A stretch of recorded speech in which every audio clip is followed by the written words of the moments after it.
आता एक मोठी बातमी समोर येते। किरीट सोमय्या यांचा किशोरी पेडणेकर यांच्यावरती टर्टर हॉटेल असा घोटाळ्याचा आरोप करण्यात आलेला आहे।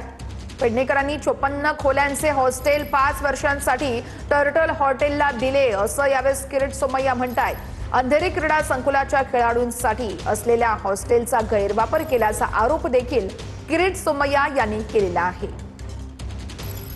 उबाठाचे तत्कालीन महापौर किशोरी पेडणेकर यांचा अंधेरी क्रीडा संकुल टर्टल हॉटेल घोटाळा मार्च 2022चा पहिल्या आठवड्यात महापौर पदाची मुदत संपत असताना पेडणेकर ताईंनी खेळाडूसाठी असलेला अंधेरी क्रीडा संकुलचा 54 खोल्या ह्या पर्पल हॉटेलला 5 वर्षासाठी दिल्या।